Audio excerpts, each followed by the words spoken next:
네, 안녕하세요. 지금부터 자동차 경고등에 대한 AI 챗봇 원리에 대한 실제 발표를 시작하도록 하겠습니다. 저희는 김용민, 강민우, 이재성, 그 다음에 정두식 이렇게 4명으로 구성되어 있고요. 저희는 사회적인 문제를 구체적으로 정의하고 이를 수업 시간에 배운 멀티모달 기술로 해결하여 사회에 긍정적인 영향을 미칠 수 있는 방안을 모색해 보았습니다. 따라서 이번 프로젝트는 주로 자동차 도메인 지식을 활용하여 사회적 문제를 해결하는 어플리케이션 중심으로 프로젝트를 진행하였습니다. 발표 순서로는 일단 보시는 것처럼 모티베이션, 그다음에 자동차 관련 내용, 그다음 프레임워크, 데이터셋, 모델, 그다음 어플리케이션 순으로 진행되겠습니다. 처음은 모티베이션입니다. 간략하게 말씀을 드리면 마르케더스 통계에 따르면 세계 중고차 시장이 급격하게 증가를 하고 있습니다. 중고차는 신차보다 고장이 잦아 유지 관리가 필요한데요. 이에 따라 세계 자동차 정비 시장도 2023년 대비 2028년에는 약 3.4% 성장할 것으로 예상되어 있습니다. 국내에서도 현대자동차, KB차차차, SK엔카 등 중고차 사업이 확대되고 있습니다. 그러나 많은 사람들이 중고차의 매력적인 가격에도 불구하고 구매를 망설이게 되는데 이는 중고차 시장만의 특성 때문이라고 볼 수 있겠습니다. 한국교통안전공단에 따르면 성능 점검 결과와 실제 자동차 상태의 차이로 중고차 피해가 급증하고 있으며 한겨레 신문에 따르면 침수차도 시장에 유통되고 있습니다. 이러한 문제로 소비자들은 중고차 구매를 꺼리게 됩니다. 저희는 이러한 불신을 해결하기 위해 중고차를 안전하게 사용할 수 있는 방법을 고민해 보았습니다. 물론 이 기술은 신차에도 적용이 가능하지만 중고차에서 더 많은 문제가 발생을 하기 때문에 중고차 시장에 집중을 하였습니다. 보시는 것처럼 자동차 계기판에는 64가지의 경고등이 있습니다. 몇 가지는 익숙하지만 모든 경고등을 아는 사람은 극히 드뭅니다. 이때 저희는 특히 복합 경고등 사례에 주목을 했는데요. 예를 들어 A와 B 경고등이 동시에 들어왔을 때 이는 단순히 A와 B의 문제일 수도 있지만 다른 복합적인 문제일 수도 있습니다. 또한 특정 차종만의 특정을 고려한 진단은 일반인에게 어렵습니다. 그래서 저희는 단일 경고등뿐만 아니라 복합 경고등을 정확히 인식하고 분석하는 시스템을 설계해 보았습니다. 다음으로는 본격적으로 저희가 구상한 시스템을 살펴보기 전 자동차의 경고등은 왜 뜨는 것이고 경고등이 어떤 종류가 있고 어떤 이슈들이 있으며 그 이슈들을 어떻게 컨트롤할 것인지를 살펴보겠습니다. 우선 자동차 경고등이 켜지기까지는 크게 3가지 단계를 거치게 됩니다. 첫 번째로 센싱 단계에서는 자동차의 다양한 센서들이 문제를 감지하고 실시간으로 데이터를 수집합니다. 두 번째로, 두 번째로 수집된 데이터는 이 ECU 장치로 전달이 되며 주로 저항값이나 볼티지 값으로 전달이 됩니다. 마지막으로 각 센서의 데이터가 사전 설정된 임계값을 초과하게 되면 경고등이 켜지게 됩니다. 64가지의 계기판 경고등은 3가지 유형으로 나뉘게 됩니다. 빨간색 경고등은 심각한 결함이나 안전 문제로 즉각적인 조치가 필요할 때, 노란색 경고등은 사소한 문제로 나중에 조치가 필요할 때 켜집니다. 마지막으로 정보 표시 등은 차량의 현재 상태를 알려주며 다양한 색상으로 제공되게 됩니다. 저희가 집중하고자 하는 문제를 예시를 들어 설명드리겠습니다. 우선 엔진 오일 부족 경고등이 켜지면 오일 교환이 필요하고 엔진 이상 경고등이 켜지면 엔진 정비가 필요합니다. 하지만 이 경고등이 동시에 켜진다면 이렇게 독립적으로 해석을 할 수 있을까요? 그렇지 않습니다. 오일 부족과 엔진 이상 경고등이 동시에 켜지면 이는 엔진 윤활 불량, 연료 및 배기 시스템 문제, 베어링 손상, ECU 셀렉터 문제 등 다양한 원인이 있을 수 있겠습니다. 이처럼 운전을 하다 보면 경고등이 동시에 켜지고 종합적인 분석이 어려워 다양한 당황하는 경우가 굉장히 많습니다. 또한 자동차의 경고등은 차량 설계 당시부터 문제가 있을 수도 있기 때문에 차량의 리콜 문제와도 연관이 있습니다. 그래서 결론적으로 차량을 정확하게 진단을 하려면 경고등을 개별적으로 해석하는 것이 아닌 여러 가지 요소를 종합적으로 살펴보고 분석하여 문제를 파악해야 합니다.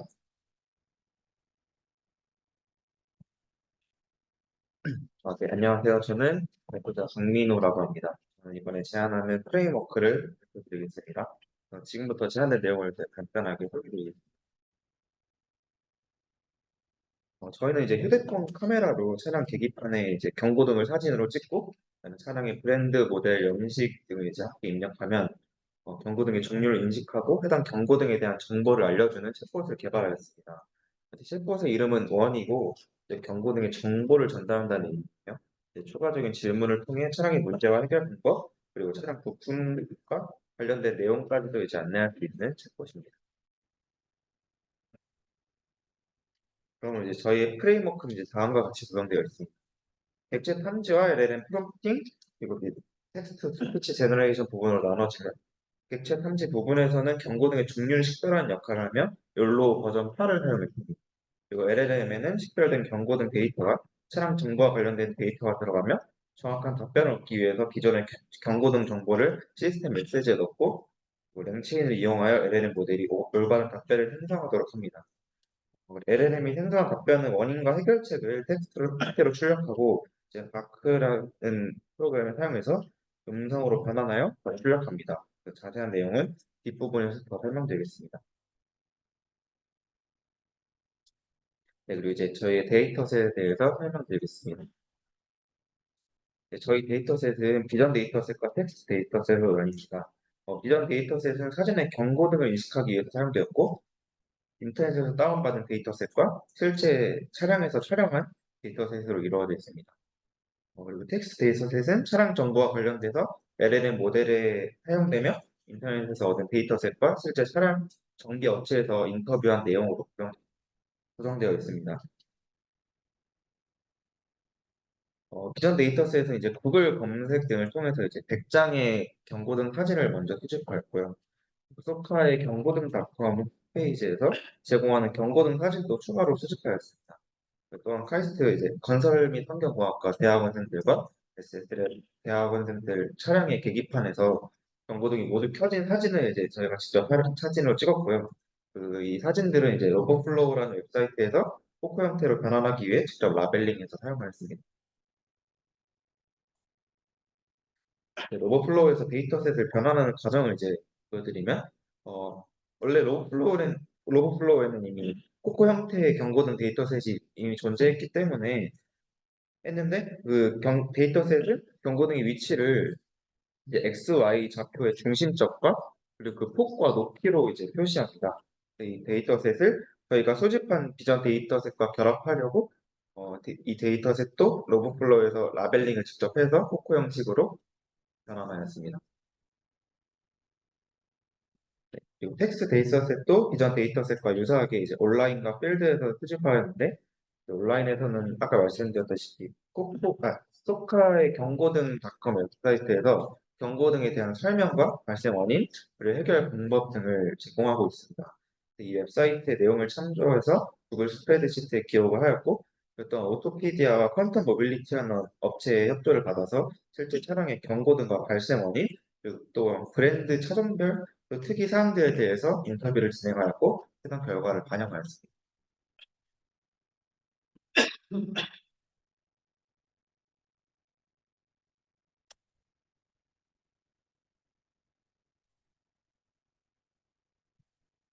네, 안녕하세요. 오브젝트 디텍션 역할을 맡은 정두식입니다.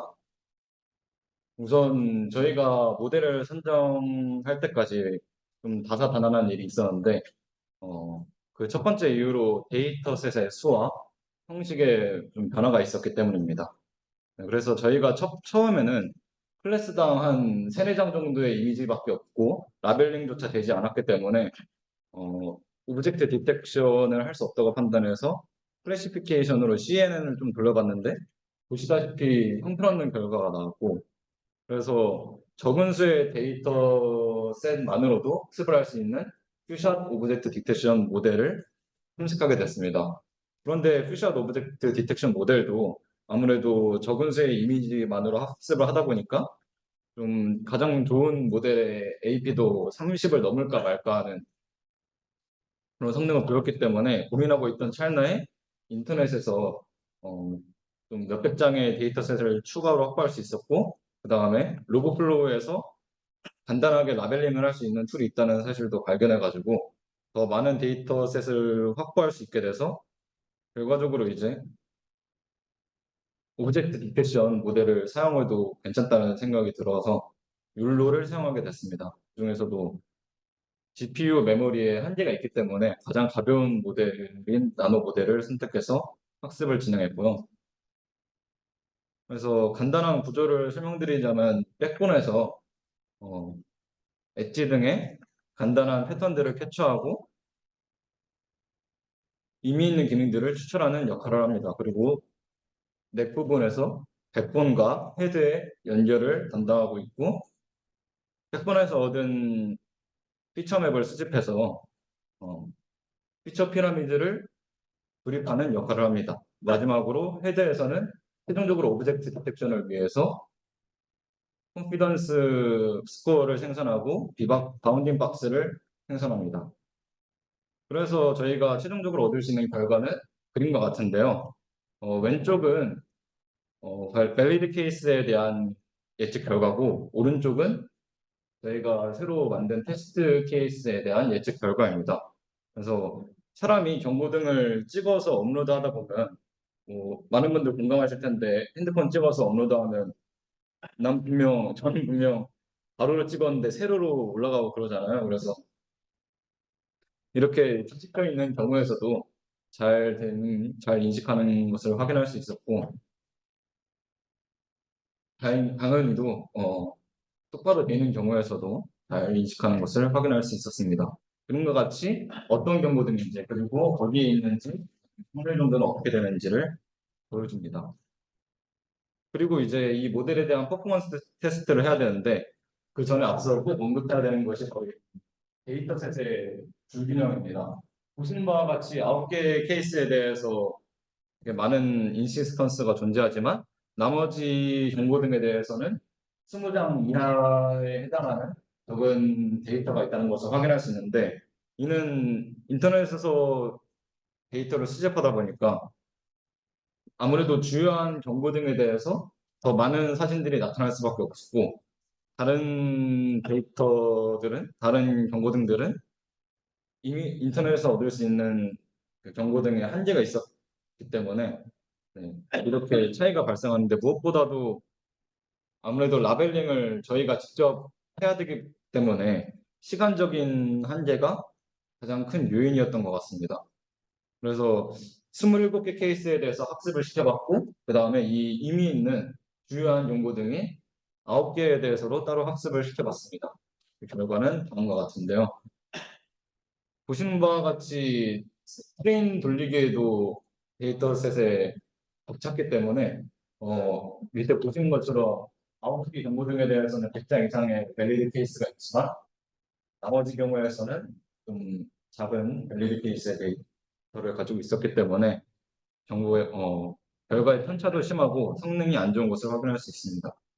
그래서 이를 좀 더 가시화해서 보여드리면 저희가 경고등을 예측을 했을 때 그것이 얼마나 잘 예측했는지를 확인하는 테스트가 필요한데 보신 것 같이 27개의 경우에는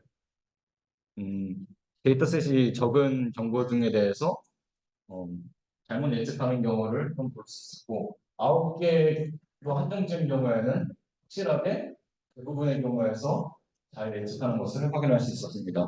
좀 더 자세히 보면 프리시전이라는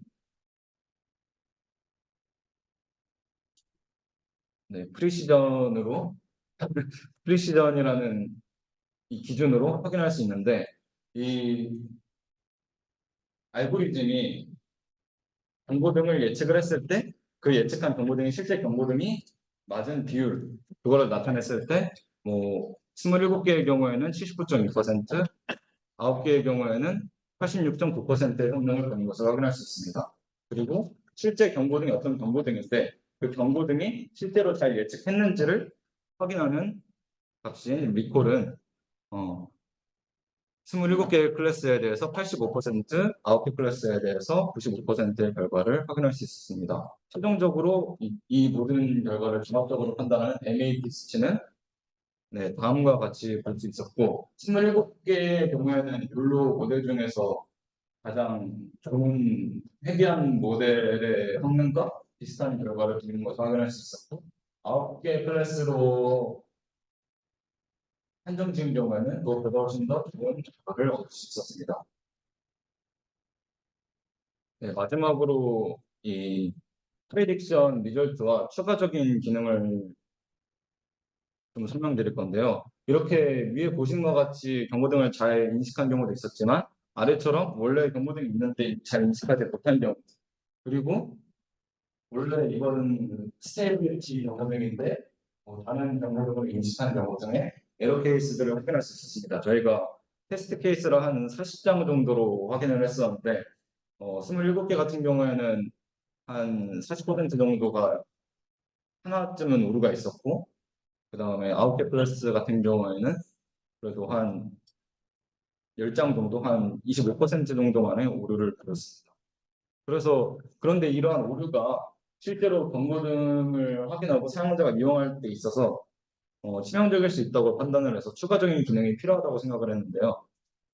그래서 다음과 같은 기능을 추가했습니다. 어떤 기능이냐면 사람이 경고등을 찍어서 이 알고리즘이 경고등을 디텍트했을 때 그 결과를 화면에 출력하는데 그게 사용자가 봤을 때 똑같은 경고등이 아닐 수도 있으니까 예측한 경고등의 이미지를 출력합니다. 원래 이미지를. 그래서 기존 이미지를 출력해가지고 이 경고등이 맞는지 사용자에게 확인하는 작업을 거치고요. 그 다음에 만약에 경고등을 아예 인식하지 못한 경우에는 다시 한번 사진을 찍어달라고 요청하는 그런 메시지를 출력하게 됩니다. 그래서 다음과 같은 결과를 확인할 수 있고, 저희가 가장 중점적으로 생각한 이 경고등이 다수로 나타나고 그 복합 경고등이 문제를 일으킬 수 있는 경우에 대해서 센트럴 이미지를 통해서 테스트를 해봤는데 다음과 같이 잘 예측하는 것을 확인할 수 있습니다. 네, 다음으로 LLM 스피치 부분으로 넘기겠습니다.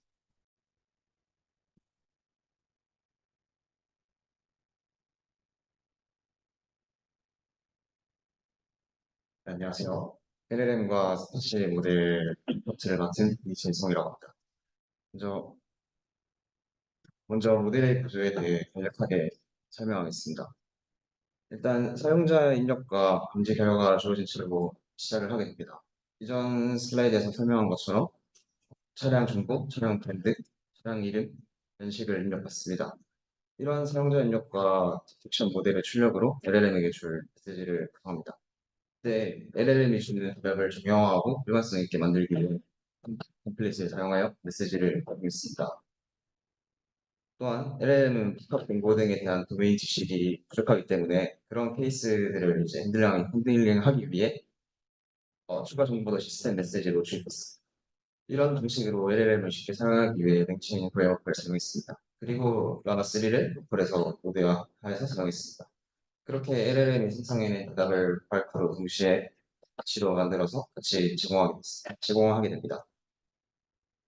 먼저 컨버세이션 메모리에 대해 알아보겠습니다. 이런 챗봇을 만들기 위해 필요한 기능 중에 하나가 컨버세이션 메모리인데 문맥과 같이 이전에 했던 대화의 내용을 기억하고 새로운 대화를 생성해낼 때 그 기억을 불러오는 능력을 말합니다. 이 메모리를 통해 이제 시스템은 일련의 상호작용에서 맥락을 유지하여 일관성 있고 맥락에 맞는 응답을 생성해낼 수 있습니다. 자연스러운 인간 대화를 봤을 때 저희는 이제 모든 대화를 처음부터 시작하지 않고 이전 대화를 기억하고 이를 바탕으로 대답을 생성해냅니다. 여기 넣은 예시는 이제 LLM 인티그레이팅에 대한 그런 예시인데 좀 더 일상적인 예시를 들어보자면 친구에게 어제 이제 뭐 했어? 라고 하면 영화를 봤어. 무슨 영화 봤는데 매드맥스 봤어. 그러면 어땠어? 라고 물어보게 된다면 이때의 어땠어는 그 영화에 대한 정보를 물어보는 그런 주어가 생략돼 있지만 그런 정보를 물어보는 대화입니다. 마찬가지로 이제 챗봇이 인간에 가깝게 동작하기 위해서는 이러한 대화의 맥락을 유지할 수 있는 기능이 필요합니다.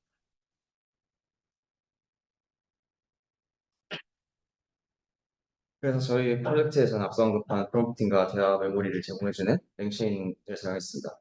랭체인은 라마3와 같은 대규모 언어 모델을 활용하는 애플리케이션의 개발을 간사화하도록 설계된 프레임워크입니다. 여기서 이제 랭체인과 같이 사용한 모델로는 라마를 사용했습니다. 우선 라마는 트레인된 모델을 제공하기 때문에 저희가 로드화해서 직접 공고 등에 대한 대답을 생성해낼 수 있습니다.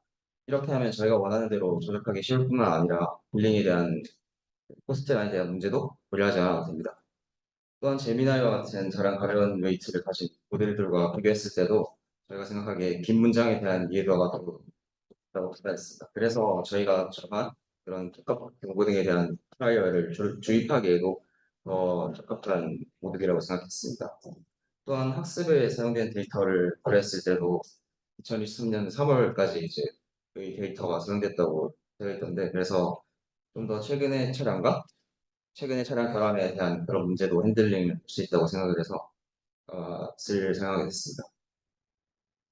앞서 오버에서 저희가 LLM 프롬프트를 통해 입력의 메시지를 구성한다고 했는데, 그것과 관련해서 저희 프로젝트에서 어떻게 사용했는지 보여드리겠습니다. 우선 프롬프팅 자체는 언어 모델에게 이제 특정 입력을 제공하여서 원하는 응답을 유도하는 것을 말하고, 네, 이때 입력을 구성하는 포맷 말고 형식에 대한 제한이나 컨텍스트에 대해 알려주기 위해 사용되는 부분이 시스템 메시지입니다. 이때 모델에게 구체적인 지침을 제공함으로써 사용자의 기대와 요구 상황에 맞게 모델 응답을 형성합니다. 여기서 저희는 이제 추가적인 트레이닝 또 도메인 지식을 주입해주기 위해 저희가 조사한 복합 경고 등에 대한 지식 프라이어를 시스템 메시지로 제공해서 기존의 LLM이 갖고 있지 않았던 지식에 대해 접근할 수 있도록 가이드했습니다. 이러한 방식으로 저희는 이메일 인풋에 대해서도 어느 정도 중간된 원인과 해결 방법으로 주어진 응답을 생성해냈고, 기존의 LLM이 가지지 못했던 복합 언보딩에 대한 원인과 해결 방법까지 제공해 줄 수 있었습니다. 라마와 앵시엔이 같이 동작하는 예시코드의 일부 모델을 가져왔습니다. 먼저 이 부분에서 프라이어를 읽어보고 그 프라이어를 시스템 메시지에 포함시킵니다. 그 외에는 아까 언급했던 프롬프트와 대화 메모리를 선언했습니다. 그 후에 매 대화마다 질문과 응답을 매 대화 메모리에 세이브했습니다. 그렇게 해서 만들어진 결과는 오른쪽에 텍스트와 같습니다. 여러 개의 불법 공고등 예시 케이스들 중에서 핸드브레이크 공고등과 엔진 기기 공고등이 동시에 떴을 때의 케이스를 가져왔습니다. 이때 첫 번째로 이제 LLM이 제시한 응답은 백큐 시스템 이슈와 두 번째 것은 센서 이슈입니다. 실제로 이제 메카닉들께 인터뷰를 해서 조사한 결과 그 두 가지 공고등이 동시에 떴을 때 가장 우선순위가 높은 문제들은 실제로 대답한 진공 시스템 문제와 센서 이슈였습니다. 다음 두 슬라이드에서 이런 이상적인 표현을 그렇지 못한 경우가 비교해 보겠습니다. 먼저 여기 오타가 있는데 컨버세이션 메모리가 아니고 도메인 놀리지입니다. 그래서 먼저 LLM에게 저희가 사전에 조사한 도메인 지식을 미리 넣어주었을 때와 그렇지 않은 경우를 비교해봤습니다. 앞 슬라이드와 동일하게 이제 핸드 브레이크 공고등과 엔진 주기 공고등이 동시에 떴을 때의 케이스에 대한 질문입니다. 왼쪽을 보시면 아까 이전 슬라이드에 있었던 그 이상적인 답변이고, 오른쪽 슬라이드에는 그런 프라이어를 없이 질문했을 때 답변입니다. 오른쪽 케이스 같은 경우에는 이제 그 두 가지 케이스에 각각 개별적으로 대답하는 모습을 볼 수 있습니다. 문제로 대화 메모리가 있는 경우가 없는 경우에 결과를 보겠습니다. 이 경우에도 동일하게 핸드브레이크 경고등과 엔진 기기 경고등이 있습니다. 처음 LLM에게 요청할 때는 둘 케이스 모두 다 이제 올바른 대답을 제공해 주시나, 하지만 실제 케이스에서는 그 파스블 버스와 파스블 버스 1, 2가 실제 문제에 대한 원인이 아닐 수 있습니다. 그래서 사용자가 다시 한 번 더 물어볼 수 있습니다. 나의 차에는 문제가 없는 것 같은데 혹시 뭐 다른 원인이 더 있을까? 라고 물어봤을 때 다양한 메모리가 있다면 그 뒤에 있는 파시블 커스 3와 이제 4 차례대로 이제 더 원인들을 제공해 주겠지만, 그렇지 않은 경우에서는 이제 다른 국가 공고 등에 대한 이상한 답변을 내놓는 걸 확인할 수 있습니다. 또한 자신이 그런 응답을 했다는 기억이 없음에도 불구하고 저희가 질문을 저렇게 답변했기 때문에 자기가 마치 그런 원인과 결과에 대한 해결책에 대한 그런 답변을 제공한 것처럼 할루시네이팅하는 모습도 확인할 수 있습니다. 앞에는 이제 작곡적으로 유명한 스노라는 그룹에서 만든 스노 기반의 TTS 모델입니다. 라마에서 생성한 답변을 댓글을 통해서 스피치로 발표하겠습니다. LLM에게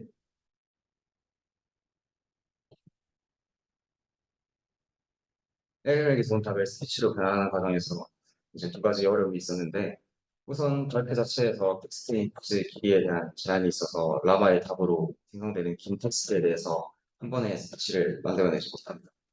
또한 두 번째로 LLM에 비해 이제 발표가 압도적으로 인퍼런스 타임이 느려서 UX 사용자 경험 측면에서 딜레이를 좀 줄여줄 필요가 있었습니다. 이를 랭칭 프레임워크의 스트림 메소드와 튜닝을 통해서 해결했습니다. 우선 발크는 한 번에 긴 텍스트를 처리할 수 없기 때문에 답변을 문장 단위로 조각 내서 개별로 변환을 진행해야 했습니다. 여기서 랭쉐인의 스트림 기능을 이용해서 LLM으로 생성되는 답변을 토큰 단위로 받을 수 있었고, 생성되는 그 토큰들을 버퍼에 쌓아두다가 적당한 길이의 문장이 되면 큐를 통해 발표로 넘겨줬습니다. 이렇게 큐를 통해 일정 길이의 텍스트 인풋을 받은 발표는 LLM의 답변 생성과 동시에 스피치 제너레이션을 진행할 수 있습니다.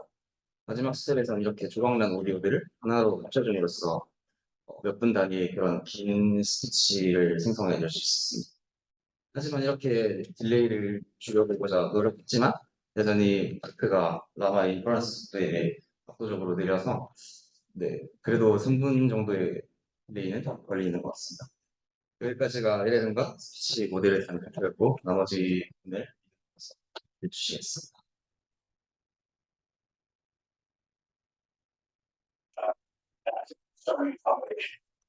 이제 저희가 마지막으로 이제 프로그램을 시연한 영상을 하나 보여드릴게요.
일단 시간 관계상 여기까지만 해보겠습니다. 이제 LLM에서 제공하는 이제 데이터를 포함해서 이제 좀 이제 대답을 잘 보여주는 것을 이제 확인할 수 있었고요. 네, 마지막으로 저희 팀 구성원과 구성별 역할은 다음과 같습니다. 그리고 발표를 끝내기 전에 한 학기 동안 고생해주신 노영만 교수님과 한승희, 김천, 조교님께 감사의 말씀을 드리며 이상으로 7절 발표를 마치겠습니다. 감사합니다.